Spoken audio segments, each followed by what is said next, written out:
नमस्कार दोस्तों। आज का जो एडिटोरियल है या कहें आर्टिकल है वो दैनिक भास्कर से लिया गया है, जिसका टाइटल है सरकार का विरोध और उसके निहितार्थ। ये 18 फरवरी 2021 का आर्टिकल है। ये अगर आईएएस के सिलेबस के हिसाब से देखा जाए तो उसमें जो जीएस पेपर 2 है उसमें भी जो गवर्नेंस वाला सिस्टम है या कहें कि जो अपना कॉन्स्टिट्यूशन है, कॉन्स्टिट्यूशन से रिलेट करके देख सकते हैं। और जो हमारे राइट्स होते हैं और राइट्स से अधिकारों से संबंधित हम देख सकते हैं, इसको हम प्रिवेसी, राइट टू प्रिवेसी से देख सकते हैं। और कुछ अन्य इसमें फैक्ट्स हैं जो कि आईएएस के लिए बहुत ज़्यादा महत्वपूर्ण हो सकते हैं। अपने मेंस के आंसर राइटिंग में इसको एक इनपुट के रूप में भी कुछ तथ्य को ले सकते हैं। इसमें लिखा हुआ है, सरकार ने पिछले 2 वर्षों में औसतन रोजाना 9 लोगों को राष्ट्रद्रोह करते पाया है। तो ये एक अच्छा फैक्ट लिखा जा सकता है कि 2019 या कहें कि 2018 से 2020 तक, या ये कहें कि 2018-19 से 2020-21, इन 2 सालों के बीच में अगर देखा जाए तो हर दिन औसतन रोजाना 9 लोग जो हैं वो राष्ट्रद्रोह के आरोप में पकड़े जाते हैं। यानी सरकार या पुलिस जो है, प्रशासन, उनके ऊपर राष्ट्रद्रोह का आरोप लगा करके उनको बंदी बना लेती है।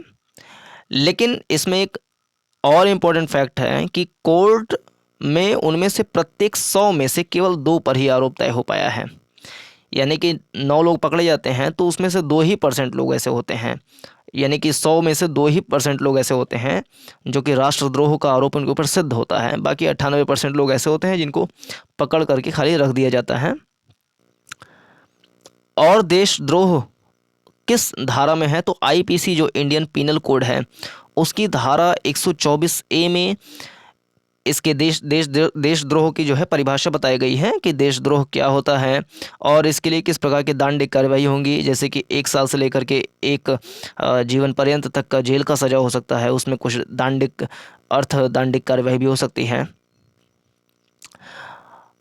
तो देशद्रोह की धारा 124 ए के तहत जिन लोगों पर पुलिस ने मुकदमे किए उनमें से अधिकांश नागरिकता संशोधन कानून, जो सीएए कानून आया था, उसके खिलाफ आंदोलन में शामिल थे। सुप्रीम कोर्ट की कई संविधान पीठों ने स्पष्ट कहा कि चाहे कितने ही कठोर शब्दों में सरकार की निंदा क्यों न की जाए, इस कृत्य को देशद्रोह नहीं मान सकते। यानी कई बार हो सकता है कि सरकारें जो है सिर्फ इसलिए कि कुछ लोगों को पकड़ लें क्योंकि उनकी निंदा की जा रही थी। तो सर्वोच्च न्यायालय ने, सुप्रीम कोर्ट ने कई अपने फैसलों में कहा है कि सरकार की कितनी भी कठोर शब्दों में निंदा अगर की जा रही है तो वो एक तरीके से राइट टू प्रोटेस्ट है, राइट टू कह लें कि अपने अभिव्यक्ति है, तो उन सब से रिलेट करके देखा जाता है। लेकिन हाँ, फिर भी नागरिकों को थोड़ी सी जागरूकता तो फैलानी ही चाहिए। कोई भी कानून आता है, सीए, एनआरसी या किसान कानूनों को ही ले लें, तो उससे संबंधित फैक्ट्स जो है उसके बारे में जानकारी होना चाहिए। और आंदोलन करना तो अधिकार है और सरकार की निंदा करना भी हमारा अधिकार है। लेकिन एक जागरूकता से भरे हुए अगर नागरिक एकदम फैक्चुअल अगर निंदा करेंगे तो उसका प्रभाव भी बहुत ज़्यादा पड़ता है। और कभी कभी सड़क रोक देना या सार्वजनिक स्थान पर बैठ जाना महीनों तक, तो उससे आम जनमानस को जब नुकसान होता है तो सरकार उसको देशद्रोह का आरोप लगा करके बंदी बना लेती है।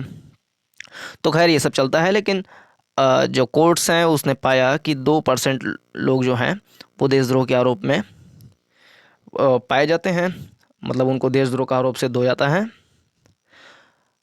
इसमें लेखक ने कहा है कि सरकार की परिभाषा कुछ अलग ही है, जिसमें प्रजातंत्र का सबसे बड़ा वरदान अभिव्यक्ति स्वातंत्र्य और उसके तहत सरकार की आलोचना भी सत्ता वर्ग को देशद्रोह लगता है। तो ये मेरे ख्याल से थोड़ा सा ज़्यादा ही लेखक ने लिख दिया है, लेकिन वो उनका अपना विचार है।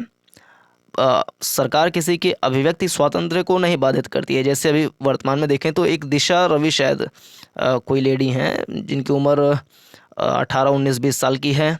उन्होंने टूल किट को बनाने में अपना योगदान दिया। टूल किट वही जो रिहाना और ग्रेटा थनबर्ग से संबंधित बहुत ज़्यादा चर्चे में शब्द रहा है। यानी किस प्रकार से प्रोटेस्ट करना है सरकार का, किस तरीके से एक प्रोपेगेंडा फैलाना है। तो दिशा रवि ने अपनी अभिव्यक्ति की किसी भी माध्यम से, चाहे टूल किट बना करके या ट्विटर के माध्यम से, कहीं पर भी उन्होंने अपनी अभिव्यक्ति करने का प्रयास किया। तो सरकार ने सिर्फ इसलिए उनको बंदी नहीं बना लिया कि वो अभिव्यक्ति कर रही थी या सरकार के जो है निंदा कर रही थी, देशद्रोह का आरोप लगा के बंदी बना लिया गया, बल्कि इसलिए कि वो आखिर टूल किट में क्या लगी थी, उनका क्या एजेंडा था, क्या प्रोपेगेंडा था, इन सब की दिल्ली पुलिस छानबीन भी कर रही है। तो जब छानबीन में पता चलेगा क्या मामला है, तब जा कर के कोर्ट में मामला जाएगा, फिर वो कोर्ट निर्धारित करेगी। लेकिन हाँ कि अभिव्यक्ति की स्वतंत्रता किसी की बाधित नहीं की जाती है, लेकिन जब किसी के ऊपर शक होगा तो सरकार तो उसको बंदी बनाएगी ही। खैर, जहाँ 19 वर्षीय ग्रेटा थनबर्ग और 23 वर्षीय दिशा रवि उसे देशद्रोही दिखने लगते हैं। खैर, किसान आंदोलन का हर समर्थक आंदोलनजीवी या परजीवी लगने लगता है। दरअसल इंटरनेट के युग में विचार की सीमा देश से भी परे जाती है। लेखक कह रहे हैं ये कि इंटरनेट के जो समय है उसमें जो विचार है वो विचार की सीमा देश से परे भी चली जाती है। तो इस आर्टिकल में मुख्य रूप से यही है। कुछ इसमें और फैक्ट मिल सकते हैं कि 1970 के दशक में क्या है कि उस समय देशद्रोह कैसे लगाया जाता था, यानी कि जो बता रहे हैं कि किस तरीके से वैचारिक दृष्टिकोण जो है वो इंटरनेट के माध्यम से पूरे विश्व में फैलती है। तो जब इंदिरा गांधी का समय था तो उसमें इन्होंने एक स्लैंग करने कुछ भाषा का प्रयोग किया है। उन्होंने बताया कि उस समय लक्ष्मण कार्टून का एक RK लक्ष्मण का एक कार्टून जो है बहुत फेमस हुआ था। उसमें ये दिखाया गया था कि महिला नेता जो है वो कुछ नंगे भूखे ग्रामीणों के बीच बता रही है कि कैसे विदेशी ताकतें देश की समृद्धि से जल रही हैं। यानी कहना ये चाहते हैं कि सरकार कभी कभी कहती है कि जो है ये एक प्रोपेगेंडा है, प्रोपेगेंडा फैलाया जा रहा है सरकार के अगेंस्ट, इंडिया के अगेंस्ट। तो थोड़ी सी राष्ट्रवादी भावना लाएं, देश को थोड़ा सा सम्मान करने के भाव में रहें या सरकार का सम्मान करें। तो दरअसल ये इस लाइन को लिख करके ये शायद बताना चाह रहे हों कि सरकार देश से ये कहना चाह रही है कि दरअसल देश में कोई समस्या है ही नहीं है, बल्कि एक सरकार का विरोध करने के लिए अंतर्राष्ट्रीय लोग जो हैं, अंतर्राष्ट्रीय सेलिब्रिटीज़ जो हैं उसका विरोध कर रही हैं ताकि सरकार को थोड़ा सा झुकाया जा सके। तो खैर ये अपना अपना बात है, इसमें अपने अपने विचार हैं।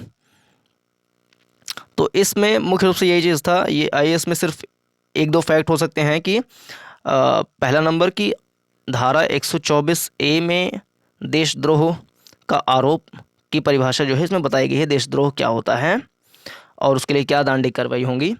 और ये कि 2018-19 से 2020-21 यानी कि पिछले 2 सालों में देखा जाए तो सरकार हर दिन 9 लोगों को देशद्रोह के आरोप में बंदी बना लेती है, लेकिन उनमें से 2% लोग ही जो हैं कोर्ट के माध्यम से देशद्रोह का आरोप साबित हो पाता है। तो ये 2-3 फैक्ट हैं जिनको हम याद कर सकते हैं। तो इसमें इतना ही। धन्यवाद।